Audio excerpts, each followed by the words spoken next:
So thank you. Thank you very much for sharing a bit about yourself. All right, into the work part of this meeting. All right, so we were going to have 3 community visits, and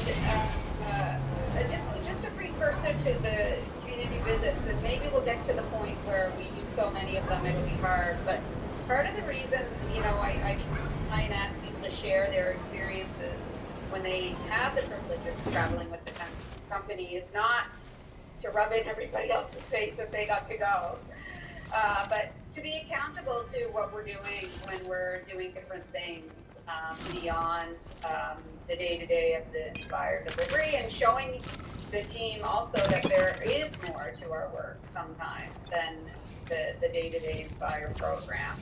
So it's really important, and I think for people that go away and come back, it's also an important exercise to kind of summarize what it is you want to share about what happened, what you learned, and what you want to take forward while you're there. So that's the intention of this.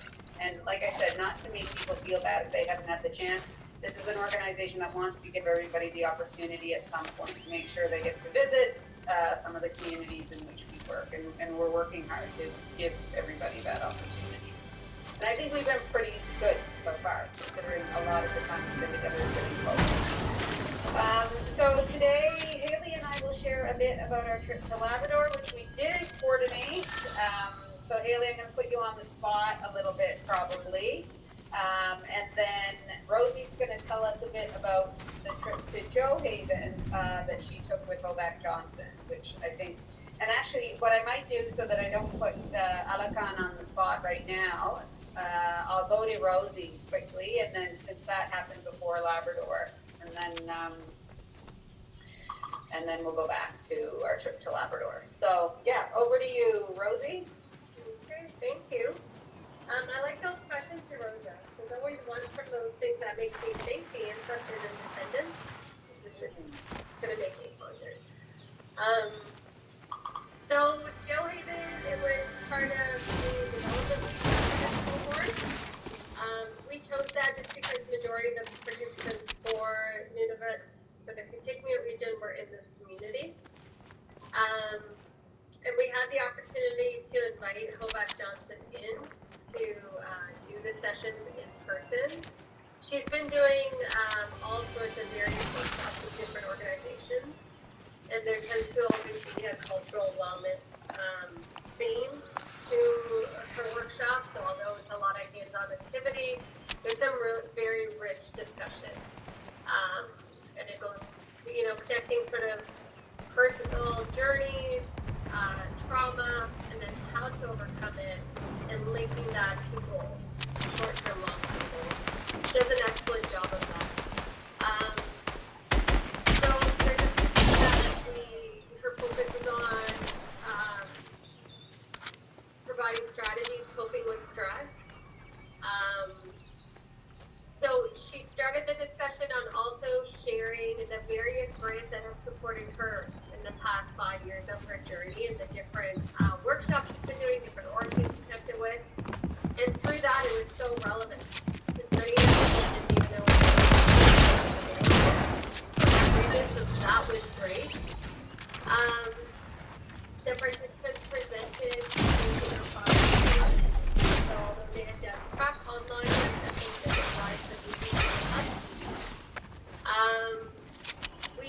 myself and Ovak joined a community evening event, which was students of all ages, from kindergarten up to high school. Johaven is very unique in that they have a rec center, which is open every night except for Sundays, from 6 p.m. to 11 p.m. And all it takes are 2 rec coordinator staff to keep those gyms open, and it's amazing. Very busy, a lot of, mostly kids are left, parents are coming in and out, older siblings are coming in and out. There was older adult floor hockey and the other gym beside it, so just very lively community in the evening.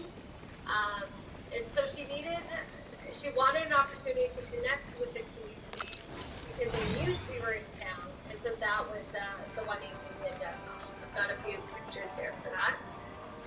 And then always connect with our partners. So we met with the Hamlet, the high school kids. The CLO was very critical in making this cohort a success as well as the speak, and then the CDO. What's really interesting is all of these participants, being born and raised in the North, had never worked with Soapstone. So we generally, sometimes make the assumption because they're from the North, someone in their family, just a relative or a friend has taught them or they've had the experience, been around them. So it was very empowering, it was very emotional. Great appreciation for HOVAC and for Small Economy Works to give this opportunity. Something they felt they wish they would have had access to, but they didn't until this week.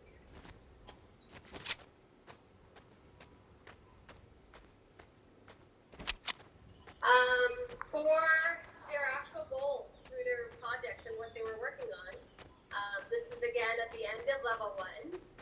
Their daycare spots are very limited. They want larger space and they want more spaces available, full-time spaces. They have a community center. This is a smaller center where you can run arts programming, language classes, a smaller sewing group, and it's had plumbing electrical issues for over a year. So it is just sitting there vacant. They have a dance and music program. It hasn't been running the past couple of years, but while we were there, they were just unpacking the CCN with a lot of the musical instruments to set up space again and get that going in the community. Again, this is all community run. Similar to Clyde River, the need for the healthier meal options. So right now they just have the Inns North, which is sporadically open to the public, depending on how the manager's feeling. Otherwise, people are left on their own. And then desire to maintain traditional language. We have a participant right now with her mother-in-law, and her husband. They're doing a lot of interesting things to maintain the language and provide teaching opportunities for young people and adults that want to learn the language.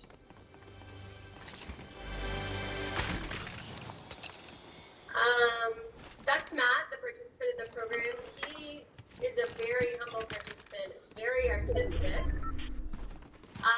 First time working with Soapstone, and he ended up making the most beautiful pair of steel earrings, just all creative and stitching, and took a lot of patience and inspiring. The other here is from the community event. Many TikTok videos. The young girls were just loving the fact that they could wrote things for HOVAC and with HOVAC. So we were able to capture some footage there. Going.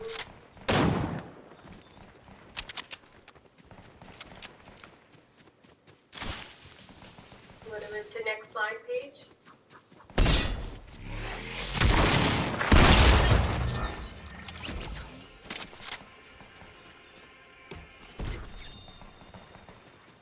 Thank you. So the first craft was the soapstone to make earrings from raw stone. So actually sawing it from the beginning and filing it and polishing it. The second was every participant received a hunting knife as a gift, and so they made a sheath for their hunting knife out of seal skin and leather, which all the participants except for Matt had sewing skills and had worked with her before. And Liliana's little girl there, super adorable. She was there for 3 out of the 4 days. And as you can see, she was very hands-on. It was adorable to see her follow along with everything.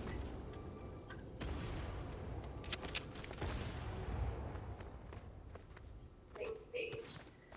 On my return journey back, I was able to spend time with Anne-Marie at Tree of Peace, which was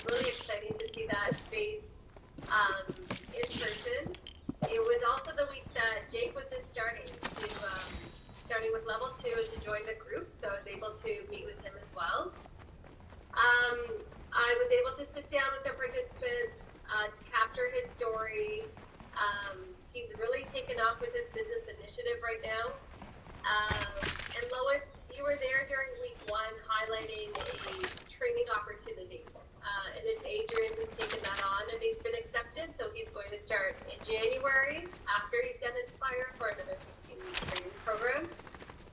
He's very excited about that. My in-person highlights, definitely the energy in the room. With Anne-Marie, really impressed that she printed out some of the key materials, some of the more challenging concepts, graphs, diagrams people might want to refer to and have them for the session, for them to refer to.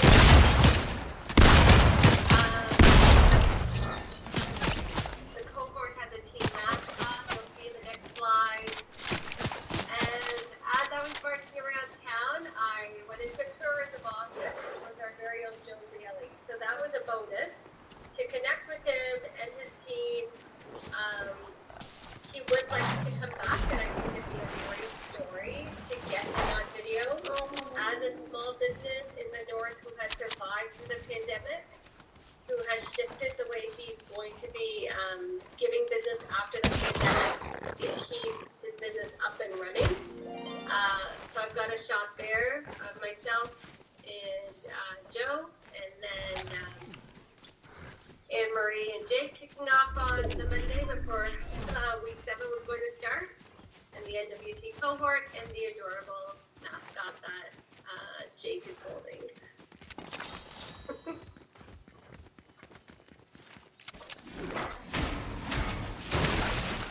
Rosie? Yeah. Is Colleen the woman, or they kneeling down? Anne-Marie will have to identify her. Yeah. With the pink. Okay. I feel like they were at the there, and I remember seeing them. Yeah. Yeah, it's nice to see the whole cohort. Any other questions? What was it like traveling with Hovac? She's kind of like a celebrity in our little team. I mean, she is a celebrity, but we all kind of think of her as a celebrity. And you got to spend. And she is, and she's very humble. Great sense of style. As we were both marching around with our Victoria's Arctic Fashion parkas. But yeah, definitely. The communities are just so much like her. That's one of my own goals is to involve him with Inspire for winter cohort, maybe just as a guest speaker to start, because together they're very powerful. It's all new for her as well to have this type of reception community. It is mostly through social media that it's taken off. When we were coming in, they said, that's the TikToker, right? And they wanted to do video pictures, lots of selfies, and so it's interesting to go to a sister, especially they think sort of this celebrity in them, but she's very happy. She's wonderful. Very professional, she's very highly experienced with Inspire, and coming in to help the cohort and doing her sessions with us.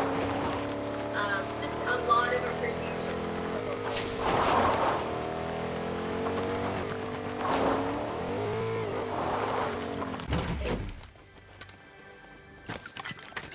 All right, we'll go back to Labrador, Paige.